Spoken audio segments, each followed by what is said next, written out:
everything boils down to our own opinions, and all of us have our opinions, and that's what makes life so colorful, and that's what makes life so interesting, because I guess it's that term, we can actually celebrate our differences.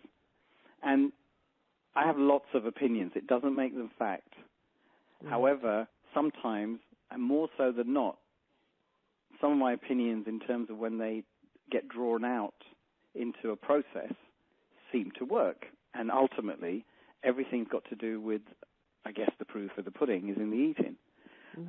So when I think about the term holistic, it's a very overused term, and I would use it very simplistically. So whole is where that word comes from. So I would say, for example, some people might say being holistic is combining, for example, the body, the mind, and the spirit, which is fantastic. When we look at the mind, I would say, well, are we using the whole of the mind? And by that, I would say, if we kept it at its simplest level, are we using the conscious mind as well as the unconscious mind? I personally do not believe in positive thinking alone. Now, again, please don't get me wrong. Positive thinking, if everyone thought positively tonight, the world would change immediately. That's my personal view, because of the vibration and the energy that would send out.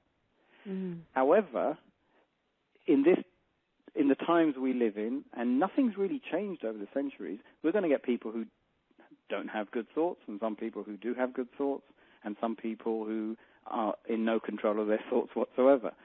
So holistically, with the mind, how can we go after what we want using both the conscious mind, which is positive thinking?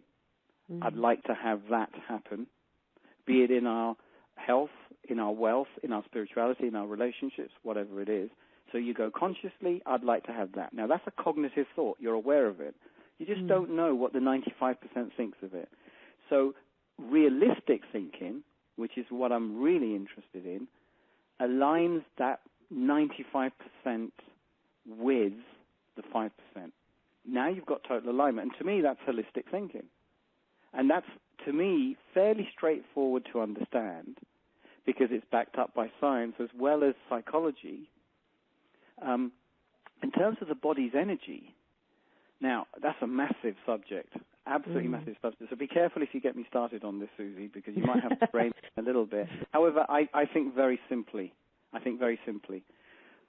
if you wanted to release more of your energy, your body's energy, then control the thought process. Because what happens is, so much energy is tied up with your thinking. And most of it, remember, is uncontrolled. You know, the Buddha said the person who controls their thinking will become happy. In a nutshell, that's what he said. He also said, with your thoughts, you create your world. The wise person controls their thoughts. Because if you do take control of that thought process, I mean real control, and not have the thoughts just running wild in your head with no control, you actually release more energy. You know, if you just, I'm not asking anyone to do this, but imagine if you just sat in the corner of your room and just thought bad thoughts for 5 minutes. Just try it. No, maybe horrible thought. Yeah. Would you feel particularly energetic when you finished?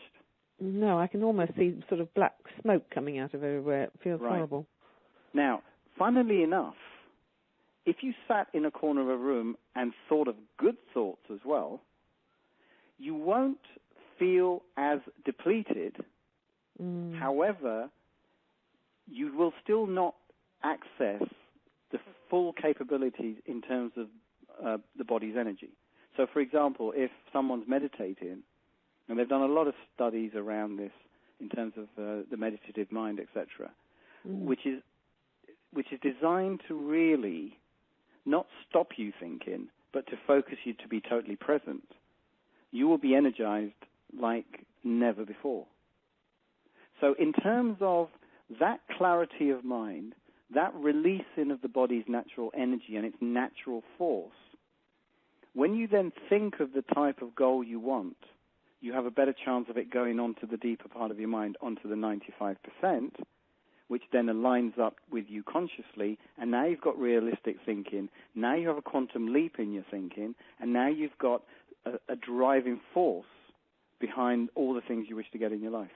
And that, to me, it's a very simple way of looking at it, at the same time, a very powerful way of looking at it. And by the way, in the times I've used it personally, in the times I've helped other people use it, it works.